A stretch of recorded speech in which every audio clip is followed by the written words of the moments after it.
Ini dinilai terus apa yang terjadi pas dikirim itu, apa yang terjadi? Ini semacam ancaman kepada para pers. Kebebasan pers, Pak. Udah dimasak aja. Kalau kepala babi Udah jadi bangkai, Pak. Udah. dimasak Kan aja. sekali lagi ya, kalau aku jadi bosnya, itu aku pecat saat itu juga tuh. Itu menurutku nggak pantas sih. Itulah yang kemudian membuat begitu banyak masyarakat dan publik marah, semarah-marahnya. Bagaimana mungkin seorang pejabat publik yang saat ini dekat dengan kekuasaan menjadi jubir istana, memberikan satu statement yang sifatnya cynical, sikapnya penuh dengan lelucon, dan menganggap bahwa persoalan teror itu dianggap tidak penting. Kelihatannya itu tidak bisa ditanggapi atau diatasi oleh para komunikator istana kan. Jadi juru bicara presiden hanya mampu untuk mengolok-olok balik tuh. Dan itu justru yang menimbulkan kesan bahwa manajemen krisis memang tidak dipahami oleh kantor kepresidenan yang mengurus komunikasi ini kan. Nah, peluang-peluang yang tersedia adalah tumbuhnya kembali semacam sinisme publik bahwa memang pemerintah ini tidak punya kapasitas untuk memahami isu publik.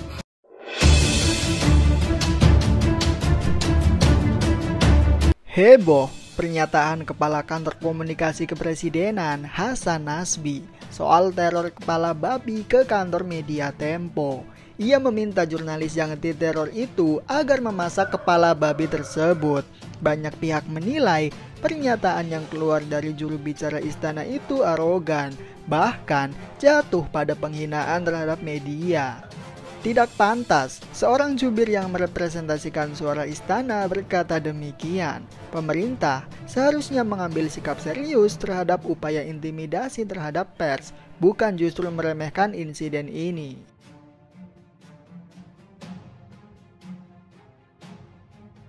Negeri ini menurutku ya nggak ada adab sama sekali. Jadi ketika ditanya ini kantor Tempo dikirimin kepala babi, Ya. langsung kemudian bilang dimasak aja. Itu pernyataan sekali lagi ya. Kalau Ya. aku jadi bosnya, itu aku pecat saat itu juga tuh. Itu menurutku nggak pantas sih. Dimasak aja itu terasa wartawan pun pada shock karena Iya. kayak ada skip 1-2 detik mereka langsung diem gitu semua ya. Nah, serius Bener-bener nggak ada itu respon maksudnya. lanjutan. Serius. Serius Serius, ada jawab dia gitu. ngomong dimasak aja terus wartawan juga pada diem karena orang juga pada shock loh. Betul. Kok di level ini Iya, responnya? iya, iya. Dan dia ngomong apa lagi tau nggak? Apa? Bukannya karyawan Tempo sendiri yang bilang, "Mbok ya harusnya dikirimin jangan kepala babi tapi daging babi." Iya, dia Aku bilang, serius li lu menyikapi perkara kayak gini? Astagfirullahaladzim. Terus ditanya lagi, emang mereka merasa terancam? Aku bilang, serius li? Itu yang ngomong orang pemerintahan deh. Itu orang pemerintah. Staf istana. Staf istana. Kali ini saya mau bicara tentang kemarahan publik yang memuncak kepada Kepala Kantor Komunikasi Presiden atau yang sering disebut dengan Presidential Communication Office, PCO, Hasan Nasbi, yang dinilai tidak memberikan rasa respek dan simpati kepada jurnalis Tempo yang saat ini sedang mendapatkan teror politik karena dikirimi kepala babi. Jadi judul ceritanya adalah seorang jurnalis Tempo, namanya Francisca. Dia adalah seorang jurnalis politik dan juga adalah host podcast Bocor Halus yang fenomenal yang dilaksanakan oleh Tempo, itu mendapatkan teror berupa kiriman kepala babi. Publik di seluruh Indonesia memberikan dukungan supaya Francisca ini baik-baik saja, keselamatannya itu baik-baik saja, dan yang paling penting, tidak gentar untuk terus memberikan informasi-informasi kritis, tentu sebagai upaya untuk membangun demokrasi kita yang sehat. Ketika di tengah dukungan publik yang cukup luar biasa kepada Francisca, inilah yang kemudian menjadi titik kemarahan publik. Begitu banyak kawan-kawan media yang lain bertanya kepada Kepala PCO Hasan Nasbi terkait dengan teror berupa kiriman kepala babi itu. Alih-alih memberikan dukungan dan support politik, Hasan Nasbi justru menganggap seakan-akan persoalan teror kepala babi itu adalah sebagai sebuah lelucon. Dengan nada yang cukup singkat, kata Hasan, sebaiknya dimasak saja. Artinya apa? Kalau dipanjangkan kalimatnya, kalau ada kiriman babi dan itu teror politik, dialamatkan kepada jurnalis Tempo, ya sebaiknya kepala babi itu dimasak saja. Itulah yang kemudian membuat begitu banyak masyarakat dan publik marah, semarah-marahnya. Bagaimana mungkin seorang pejabat publik yang saat ini dekat dengan kekuasaan menjadi jubir istana, memberikan satu statement yang sifatnya cynical, sikapnya penuh dengan lelucon, dan menganggap bahwa persoalan teror itu dianggap tidak penting. Inilah yang kemudian membuat masyarakat itu geram dan marah nggak karu-karuan. Karena ini kan menganggap persoalan ancaman dan intimidasi politik itu adalah persoalan sepele, persoalan main-main, dan persoalan tidak penting. Inilah yang kemudian kenapa begitu banyak masyarakat menyebut Kepala Kantor Komunikasi Kepresidenan ini sangat tidak pantas memberikan statement-statement yang justru tidak mencerminkan sebagai pejabat publik. Ini yang per hari ini, sehari dua hari ini, kemarahan publik tidak pernah berhenti. Coba bisa kita bayangkan, kalau ada teman, ada sahabat, dan siapapun orang di negara kita, tidak pandang bulu, entah dia jurnalis, entah dia orang biasa, entah orang awam, kalau dia mendapatkan teror politik, itu mestinya jangan dicemooh, jangan dicibir, apalagi itu dianggap sebagai sebuah lelucon. Ini nggak main-main loh, ini urusannya nyawa. Teror itu adalah persoalan nyawa. Publik tahu kok. Ketika seseorang itu dikirimi kepala babi, itu kan sebagai sebuah intimidasi. Itu sebagai sebuah ancaman politik. Bukan hanya kepala babi, biasanya terjadi kepada kelompok-kelompok aktivis yang kritis. Ancaman-ancaman berupa hal-hal yang lain. Ditelepon orang tidak dikenal, dikirimi telur busuk, dikirimi misalnya tikus yang sudah mati, dikirimi juga misalnya ayam yang sudah mati, dan seterusnya, dan seterusnya.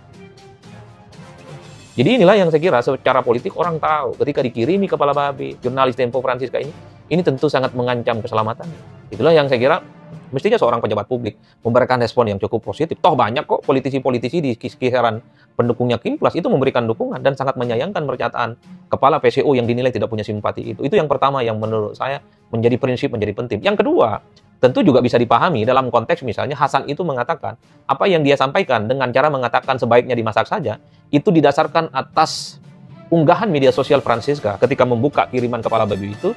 Memang Francisca itu mengatakan semacam butuh kiriman daging babi, bukan kepalanya. Tapi kan itu bukan menjadi dasar untuk mengatakan bahwa persoalan teror politik ini adalah persoalan lelucon. Francisca mengatakan bahwa butuh kiriman daging babi ketika membuka paket kepala babi itu sebagai bentuk protes dan ingin melawan balik para pelaku terornya. Jangankan kepala babi, dagingnya saja ditunggu oleh Francisca. Itu kan ungkapan perlawanan dari seorang jurnalis yang tidak akan pernah takut dan tidak pernah gentar dengan ancaman-ancaman apapun. Jadi pernyataan Francisca itu sebenarnya harus diletakkan sebagai bentuk perlawanan, sebagai bentuk keberanian. Dia itu tidak akan gentar dan tidak akan mundur sekalipun begitu banyak teror yang akan mungkin menghampirinya. Dan itu terbukti. Setelah kepala babi, Tempo kan juga dikirimi sejumlah tikus mati yang dilemparkan ke daerah kawasan kantor Tempo. Itu kan menjadi bukti. Tempo mungkin menjadi target bagi orang-orang yang dinilai tidak nyaman dan mungkin merasa terganggu dengan jurnalisme kritis yang selama ini dimunculkan oleh Tempo. Oleh karena itu, bagi saya ada dua hal yang ingin saya katakan. Pertama, ini tentu sebagai momentum untuk memperbaiki komunikasi politik di sekitar istana dan di sekitar pemerintahan. Karena sebelumnya misalnya, ketika ada kritik dan protes terkait dengan revisi Undang-Undang TNI, Hasan Nasbi kan juga men-tweet ataupun menulis tweet di X dan di Twitter khususnya, dengan menganggap bahwa persoalan orang yang melakukan demo dan protes itu adalah orang yang memprovokasi dan cenderung melakukan kebohongan publik. Bagaimana mungkin kritik itu ditanggapi dengan cara-cara yang sinikal? Meski tweetnya Pak Hasan Nasbi itu kemudian dihilangkan, tapi kan publik menganggap, kok begini amat komunikasi politik orang-orang yang selama ini dekat dengan istana. Sebelumnya lagi kan kita mendengarkan ketika ada protes, ketika ada resistensi terkait dengan penolakan revisi Undang-Undang TNI. Ada yang mengatakan itu kampungan, itu kerjaan orang yang tidak punya pekerjaan, dan seterusnya, dan seterusnya.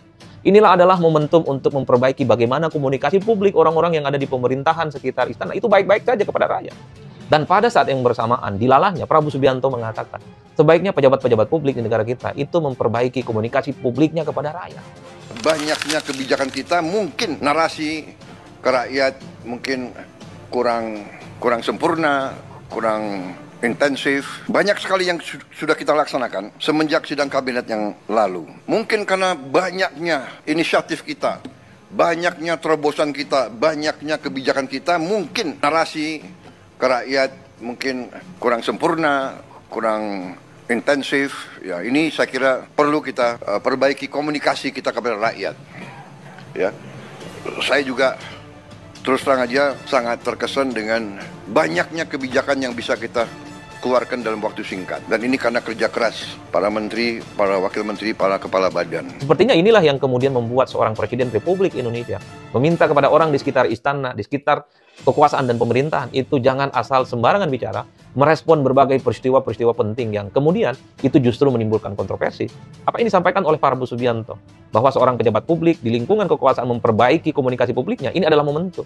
Kalau ada pihak-pihak yang selama ini dekat dengan kekuasaan dan istana, ya sebaiknya memang harus dievaluasi.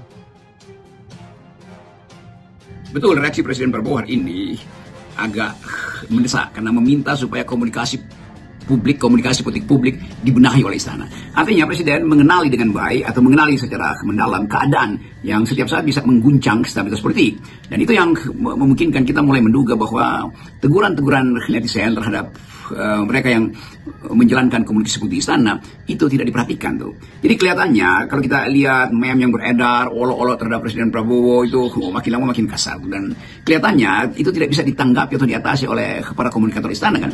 Jadi juru bicara Presiden hanya mampu untuk mengolok-olok balik tuh. Dan itu justru yang menimbulkan kesan bahwa manajemen krisis memang tidak dipahami oleh kantor kepresidenan yang mengurus komunikasi ini kan. Nah, peluang-peluang yang tersedia adalah tumbuhnya runtuhnya kembali semacam sinisme publik bahwa memang pemerintah ini tidak punya kapasitas untuk memahami isu publik. Sekedar mengolok-olok bahwa oke, itu kepala babi ya dimasak aja tuh, dengan asumsi apapun, tetap ini tidak serius ditangani. Bahwa itu soal bercanda, bahwa itu soal semacam satira, tetapi poinnya adalah ada benda yang tiba di meja redaksi dan itu adalah teror, dan itu tidak mungkin hal semacam itu diremehkan oleh negara. Ya, netizen bisa saling bercanda atau kalangan Tempo sendiri terima itu tidak terlalu serius, tetapi adanya teror itu harusnya dengan segera itu lembaga-lembaga negara itu harus bertindak tuh. Kan ini semacam tentu si Cicak itu orang yang udah terlatih, bocor arus juga terlatih, maka mereka anggap ya udah nggak apa-apa tuh, kalau bisa lah kirim utuh-utuh deh. Tapi ini adalah semacam psikologi pertahanan diri untuk tidak merasa takut. Padahal kita sebetulnya tahu bahwa hal semacam ini bisa terjadi berkali-kali.